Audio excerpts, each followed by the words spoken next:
Assalamualaikum warahmatullahi wabarakatuh. Perkenalkan, saya Bagus Chandra Murti, NPM 182103007. Perkenalkan, nama saya Haifa Ginaofia, NPM 1803028. Assalamualaikum warahmatullahi wabarakatuh. Perkenalkan, nama saya Ridi Sajid Pradita, NPM 182103002. Perkenalkan, nama saya Yasika Nasutika Pensan 182103109. Pandemi yang telah memaksa banyak orang hidup dalam dunia maya demi mencegah penularan virus telah menghadapkan perempuan pada bentuk kekerasan yang baru, yaitu kekerasan gender berbasis online.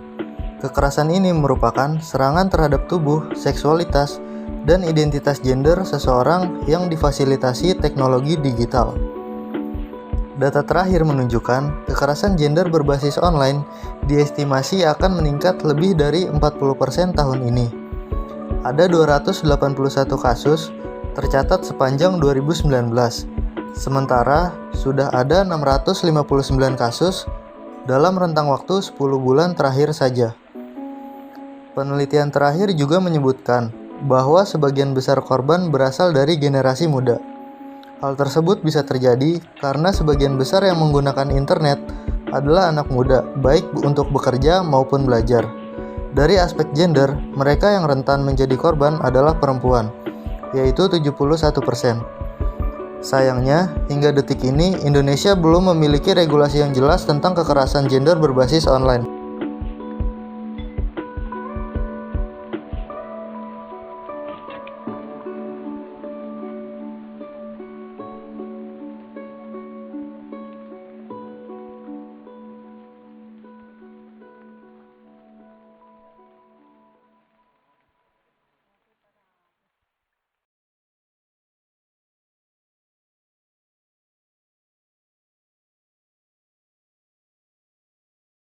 Seperti yang kita ketahui, kesetaraan gender merupakan salah satu hak asasi kita sebagai manusia. Hak untuk hidup secara terhormat, bebas dari rasa ketakutan, dan bebas menentukan pilihan hidup. Tidak hanya diperuntukkan bagi para lelaki, perempuan pun mempunyai hak yang sama. Sayangnya, sampai saat ini, perempuan seringkali dianggap lemah dan hanya menjadi sosok pelengkap. Terlebih lagi adanya pola berpikir bahwa peran perempuan hanya sebatas bekerja di dapur, sumur, mengurus keluarga dan anak. Sehingga pada akhirnya hal ini menjadi tidak penting. Dalam beberapa situasi, masih ada orang yang berpikir bahwa membicarakan kesetaraan gender adalah suatu yang mengada-ngada atau hal yang terlalu dibesar-besarkan. Kelompok orang yang berpikir seperti ini menganggap bahwa kedudukan perempuan dan lelaki dalam keluarga maupun dalam masyarakat memang harus berbeda. Selain itu, terminologi kesetaraan gender seringkali disalahartikan dengan mengambil alih pekerjaan dan tanggung jawab laki-laki. Misalnya bekerja untuk mengangkat barang-barang berat, menggantikan atap, menjadi nelayan atau berburu di hutan dan lainnya. Kesetaraan gender bukan berarti memindahkan pekerjaan laki-laki ke tangan perempuan dan bukan pula mengambil alih tugas dan kewajiban seorang suami oleh istri. Jika hal ini terjadi, bukan kesetaraan gender tercipta, melainkan penambahan beban dan penderitaan pada perempuan. Pada prinsipnya, bahwa kesetaraan gender merupakan anggapan terhadap semua orang pada kedudukan yang sama dan sejajar, baik itu laki-laki maupun perempuan. Dengan mempunyai kedudukan yang sama, maka setiap individu mempunyai hak-hak yang sama, menghargai fungsi dan tugas masing-masing, sehingga tidak ada salah satu pihak yang mereka berkuasa, merasa lebih baik atau lebih tinggi kedudukannya dari pihak lainnya. Kesetaraan gender atau kesetaraan antara laki-laki dan perempuan mengacu pada kesetaraan hak, tanggung jawab, kesempatan, perlakuan, dan penilaian atas perempuan dan laki-laki, anak perempuan dan laki-laki dalam kehidupan maupun di tempat kerja. Kesetaraan gender adalah kebebasan memilih peluang-peluang yang diinginkan tanpa ada tekanan dari pihak lain. Kedudukan dan kesempatan yang sama di dalam pengambilan keputusan dan di dalam memperoleh manfaat dari lingkungan. Dalam situasi yang setara ini, tidak adanya diskriminasi berdasarkan jenis kelamin seseorang dalam memperoleh kesempatan dan alokasi sumber daya, manfaat atau dalam mengakses pelayanan. Paham kesetaraan antara perempuan dan laki-laki adalah satu prinsip untuk menghentikan kasus kekerasan berbasis gender. Oleh karena itu, baik perempuan atau laki-laki harus terlibat bersama, kontribusi bersama.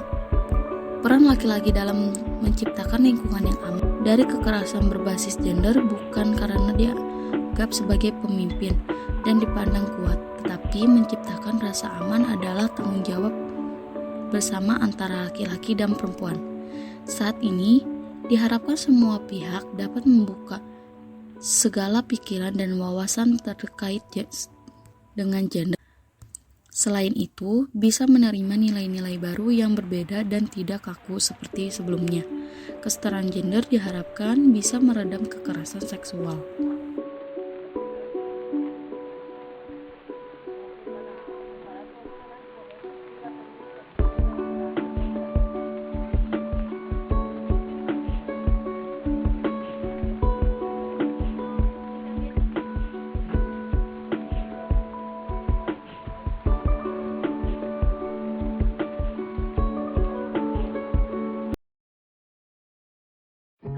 Setidaknya ada 3 bentuk kekerasan berbasis gender online di Indonesia yang marak terjadi. Yang pertama, ada kekerasan seksual yang difasilitasi teknologi. Dalam kasus ini, pelaku melakukan kekerasan seksual berupa pencabulan, penyiksaan seksual, pemerkosaan, ataupun eksploitasi tubuh seseorang terhadap orang lain melalui internet dan dilakukan secara real time. Interaksi ini berbayar dan eksklusif.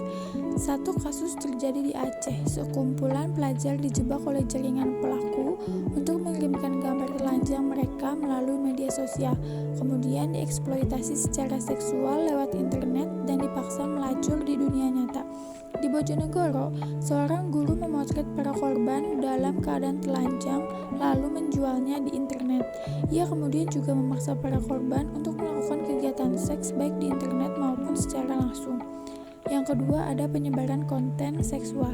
Tindakan ini berupa penyebaran foto, video, ataupun tangkapan layar percakapan antara pelaku dengan korban. Konten yang disebarkan mengandung unsur intim dan pornografi.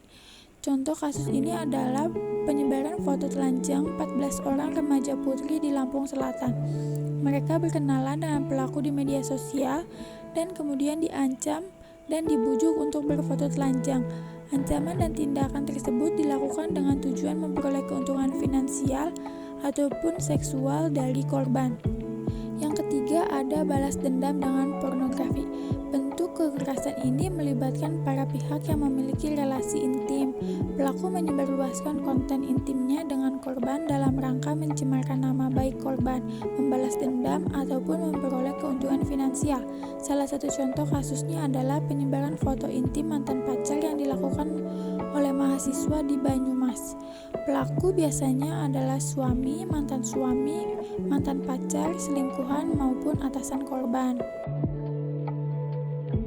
Upaya hukum dalam penanganan kasus kekerasan berbasis gender online di Indonesia masih sangat terbatas karena belum ada payung hukum yang jelas.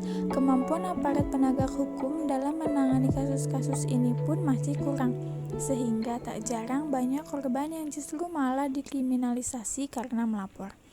Terlepas dari kekurangan tersebut, ada beberapa tindakan yang bisa dilakukan individu ketika menemukan bahwa dirinya menjadi korban kekerasan berbasis gender online.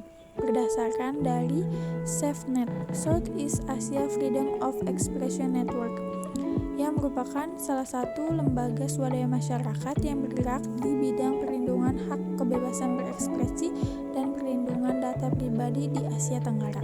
Yang pertama ada korban perlu menyusun kronologi kasusnya untuk keperluan pelaporan.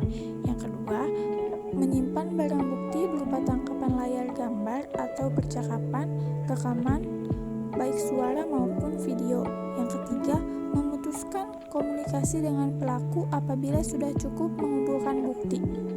Sebagai tambahan, penting bagi korban untuk melakukan konsultasi psikologis dalam rangka memulihkan dan memperkuat korban selama melakukan proses pelaporan.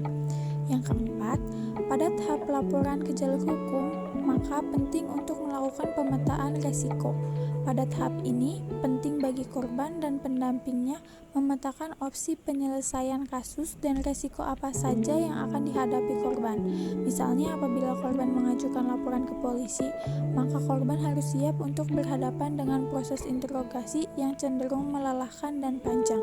Yang terakhir adalah melaporkan pelaku ke platform digital terkait. Setelah itu, korban mengajukan kasus kepada aparat penegak hukum dengan menyertakan berkas bukti yang telah dikumpulkan.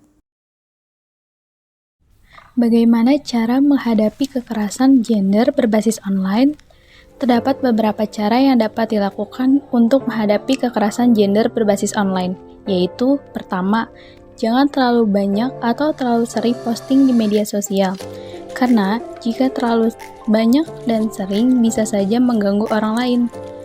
Yang kedua, hindari konten yang aneh, karena setiap postingan bisa saja menimbulkan pro dan kontra. Yang ketiga, bijaklah dalam memilih teman di media sosial. 4. Akun media sosial tidak harus selalu terbuka untuk semua orang.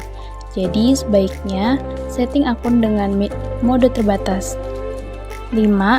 Salah satu konsekuensi mempunyai banyak pertemanan di media sosial adalah akan ada banyak komentar yang datang.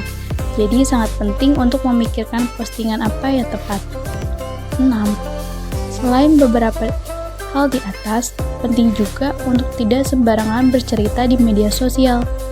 Kita harus bisa membedakan mana saja yang lebih baik diceritakan secara terbatas dan mana saja yang memang layak diketahui publik melalui media sosial. Kenapa hal itu penting?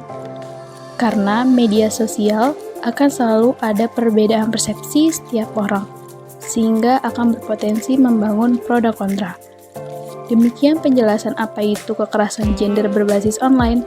Semoga kita semua dapat saling menjaga dan menciptakan rasa aman dari kekerasan gender berbasis online.